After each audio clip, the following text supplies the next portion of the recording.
Bonjour à tous, merci de toujours nous faire confiance avec Mamadou Diouf, notre éditorialiste. Nous allons parler du Mali et également du Niger. Le président Bazoum allume la junte en présence de Macron. Bamako proteste. Mamadou Diouf, bonjour.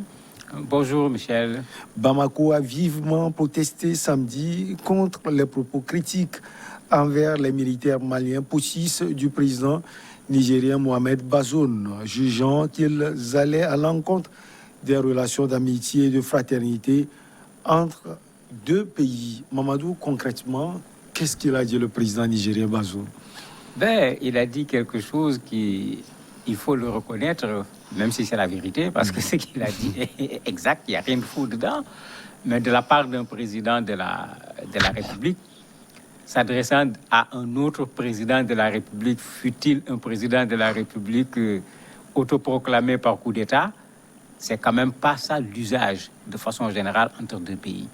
Surtout quand il s'agit du Niger et du Mali, qui entretiennent quand même des relations qui ne sont pas des relations de conflit.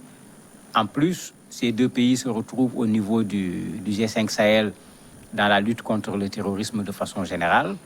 Quand le président nigérien parle avec des mots aussi forts, ça pose problème.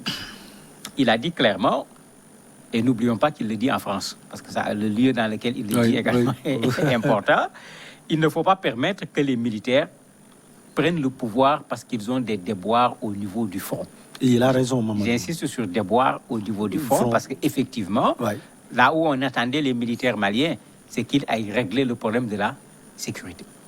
Il continue en disant que des colonels deviennent ministres ou présidents. Alors que tout le monde sait que c'est le coup d'État des colonels, ce n'est pas autre chose. Il va plus loin en disant qui va faire la guerre à leur place.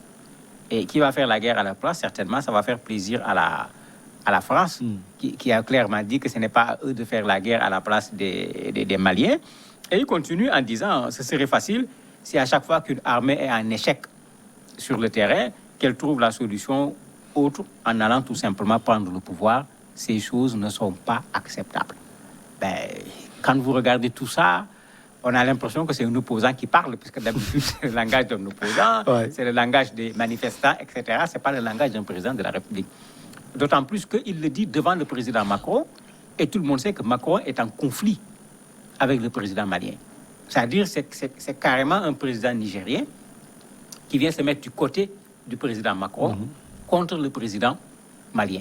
Ça également, je trouve que ce n'était pas la meilleure des choses à faire, d'autant qu'on sortait d'une rencontre du G5 où tous ces pays veulent mettre ensemble leurs efforts pour combattre le terrorisme. S'il faut un conflit entre le Mali et le Niger dans cette lutte, alors que ces deux pays sont très touchés par cette question sécuritaire, le G5 Sahel n'aura pas beaucoup d'avenir. Et au-delà de tout, Mamadou, ce sont deux pays qui ont une histoire aussi commune. Oui, mais quand vous regardez les réseaux sociaux maliens, mais mon cher, ils disent aux gens, mais qu'est-ce qui se passe depuis quand le Niger peut donner des leçons au Mali en matière de coup d'État? Puisque effectivement, ces deux champions en matière de coup d'État, les gens sont allés très loin, même en rappelant la violence, le caractère meurtrier de certains coups d'État au niveau du Niger, comme celui de Wanké contre Ibrahim Baré Maïnassara, etc., qui a été massacré, on ne peut pas appeler ça autrement. Donc les Maliens, même si ils acceptent la vérité, ils n'ont pas accepté la manière. Ils n'ont pas aimé également que le Mali soit en conflit avec la France, parce que c'est de ça qu'il s'agit. Les Maliens veulent que la France quitte. La France avait suspendu ses relations avec le Mali sur le plan militaire. La France est juste en train de revenir là-dessus. Et c'est comme si le Niger vient remuer le couteau dans la plaie. Les gens n'ont pas pardonné au président nigérien cela.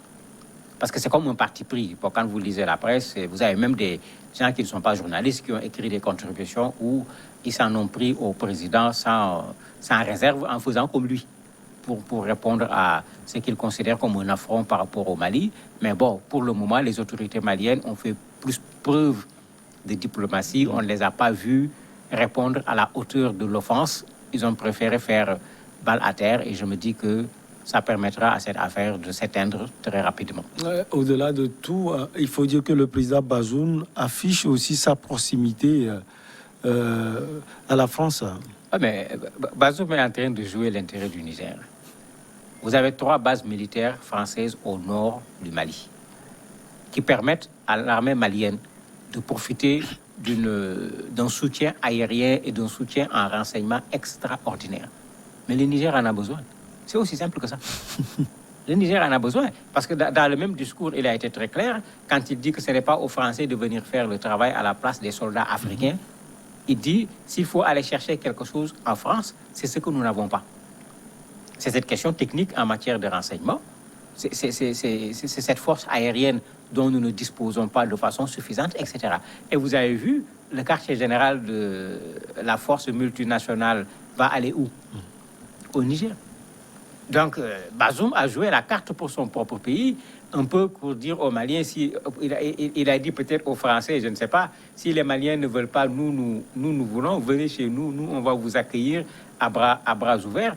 Et le Niger gagnera si ces bases françaises se transfèrent au niveau du Niger. Ça veut dire que le Niger va bénéficier d'un soutien plus important de cette force Takoufa par rapport à ce qui se passe actuellement. Est-ce qu'on peut dire également qu'il s'affiche comme le tout-puissant dans la région, dans le secteur? Non, pas du tout. Le Niger ne peut pas s'afficher comme le tout-puissant dans le secteur. Le Niger est un pays. Du moins, c'est le président. Le Niger est un pays à problème à multiples points de vue, donc il n'ose pas le faire. Mais il veut peut-être reprendre le flambeau que l'ancien président Issoufou avait par rapport au G5. Il a fait un travail admirable. Il s'est battu pour la mise en place du G5. Il a fait un lobbying extraordinaire pour le financement, pour la mise à disposition des armes. On l'a vu également se battre sur cette question du terrorisme, dire la vérité aux Occidentaux aussi. Pas seulement aux Africains, il l'a dit aux Occidentaux, il a dit plusieurs fois au président français, s'il y a des problèmes en Libye, vous en êtes les responsables et ce qui se passe au Sahel est une conséquence de ce que vous avez fait en Libye. Il peut peut-être vouloir reprendre ce leadership-là. Mais si c'est de la sorte qu'il s'y prend, il n'ira pas loin. Ça, c'est très clair. Il n'ira pas loin parce que le Niger et le Mali sont fortement impactés par cette question du terrorisme. La logique voudrait que ces deux pays travaillent ensemble, d'autant plus que c'est à leur frontière aujourd'hui, avec celle du Burkina qui s'y ajoute, la zone des 3 frontières, comme on l'appelle, qu'il y a le plus gros problème aujourd'hui par rapport à cette question du terrorisme. La logique voudrait que les deux pays travaillent ensemble pour régler un problème qu'ils ont en commun. Parce que ces terroristes traversent la frontière pour aller de part et d'autre de ces deux pays. Un affrontement entre ces deux pays ne servirait absolument à rien du tout. Pour corroborer vos dires, Bamako a dit que les deux pays doivent plutôt s'unir pour travailler ensemble et lutter contre l'extrémisme violent. Vous pensez qu'au moins Bamako a fait une sortie diplomatique qu'on peut apprécier? Oui, diplomatique, mais une sortie où Bamako n'a pas le choix aussi. Il ne faut pas oublier que ces militaires sont en train d'être surveillés comme du lait sur du feu pour voir est-ce que dans les quelques mois qui restent, ils vont parvenir à organiser les élections, puisque sur la charte, quand ils avaient écrit qu'on peut prolonger la charte si on ne parvient pas à organiser les élections, la CEDEAO avait refusé. Quand ils ont été reçus au Ghana, on le leur a rappelé, il n'est pas question de prolonger la transition. Mettez-vous au travail pour que les élections aient lieu. Bon, ce Mali n'a pas intérêt à soulever la voix, à créer un conflit, alors que leur deuxième coup d'État leur a été, entre guillemets, pardonné dans des conditions qui ne sont pas encore clarifiées, parce que personne ne sait qu'est-ce qui s'est fait dans le huis clos quand ils étaient à Accra. Donc certainement, il y a des conditions qu'on leur demande de respecter. Le Mali n'a pas avantage à devoir chercher aujourd'hui un conflit avec le Niger. La deuxième raison, il est clair, et tout le monde l'a constaté, le Mali n'a pas été capable jusqu'à aujourd'hui de vaincre ces groupes armés qui sont sur son territoire. Le Mali va aller chercher un autre conflit pour faire quoi? N'étant pas capable de le faire, ils ont intérêt, comme ils l'ont dit, à ce que le Mali et le Niger, et même d'autres pays, mettent ces forces-là ensemble, effectivement, pour vaincre cette question de la sécurité dans cette zone. Mais ça ne servirait à rien de créer ici un incident diplomatique. Ils ont quand même appelé l'ambassadeur du Niger pour lui faire part de leur vive protestation. C'est ce qu'a dit le ministre des Affaires étrangères du Mali dans le communiqué qui a été publié. Mais ils ne sont pas allés plus loin. Et bon, je me dis que c'est la meilleure attitude que le Mali pouvait avoir dans une telle circonstance. Mamadou, on parle également de cette coopération militaire avec la France qui a repris. sur le papier du moins. Est-ce que sur le terrain, vous l'avez constaté aussi? Oui, la coopération a repris. La France a repris comment on appelle ça encore, ses opérations conjointes avec l'armée malienne. Mais c'est clair que ce n'est plus ce que c'était. Le même engouement. La deuxième chose, quand on voit ce que le président Macron a dit lors de la dernière sortie, la France va dans une logique de sortir en tant que France et de pousser la force multinationale. Donc on va plutôt vers une réduction des effectifs au niveau de la France, 2500, 3000 hommes, on ne sait pas trop. Et ce n'est pas pour le Mali, c'est pour le Sahel. Parce que ça aussi, c'est une nuance à faire, alors qu'il y en avait 5500 pour le Mali. Ici, il parle de 2500 à 3000 pour le Sahel, parce qu'il y en a au Niger, il y en a au niveau du Tchad, il y en a au niveau du Burkina, etc., dans le cadre de cette opération Barkhane qui vont tout simplement supprimer et remplacer par cette force inter-européenne surtout, qui va se mettre en place et qui n'est pas encore véritablement en place aujourd'hui, bien que quand la France parle, c'est comme si cette force est déjà là de façon réelle, alors que très peu d'Européens ont véritablement envoyé des gens. C'est quelques petits pays de l'Est qui ont envoyé quelques personnes. C'est plutôt des Français qui sont encore dans cette force-là pour le moment. Donc, les opérations n'ont pas repris comme il se doit. Et certainement, la France n'étant pas satisfaite, ce n'est pas la France qui va avoir un engouement particulier à travailler avec les soldats maliens. Mais c'est l'enjeu, pas malien, mais de la sous-région. C'est l'enjeu sur le plan international de la lutte contre le terrorisme qui oblige la France à reprendre ses opérations conjointes avec les soldats maliens. À part, vous avez parlé de la force inter-européenne. À part la France, quel pays vous voyez également contribuer à éradiquer le djihadisme? Mais moi, je me dis que la première chose qu'on doit faire, et là, je suis d'accord avec l'ancien président nigérien, je suis d'accord avec le président du Niger actuel, c'est d'abord aux Maliens, aux Nigériens, aux Burkinabés de faire le combat. Ensuite, mais c'est à tous ces autres pays qui habitent dans la zone, puisque tous les rapports qui ont été fournis sur cette zone montrent que on sent nettement aujourd'hui ces terroristes pris en étau dans cette zone.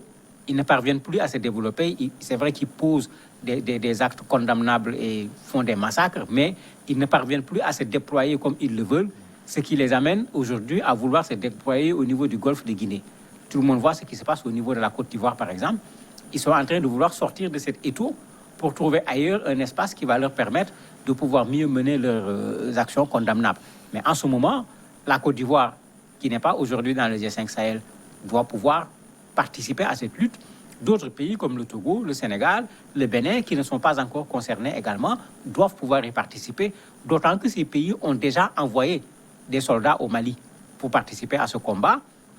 Et une des règles de ces terroristes, c'est que quand tu as envoyé des soldats chez eux pour les combattre, eux, ils te déclarent tout simplement la guerre en considérant que tu es venu les combattre, ils doivent pouvoir venir te combattre dans ton pays. On a vu dans tous ces pays, les gens se préparer, faire des simulations, parce que sachant que du jour au lendemain, eux aussi, ils peuvent subir un attentat comme la Côte d'Ivoire l'a subi. Mamadou Diouf, merci. On va donc marquer une petite pause et on revient recevoir notre invité.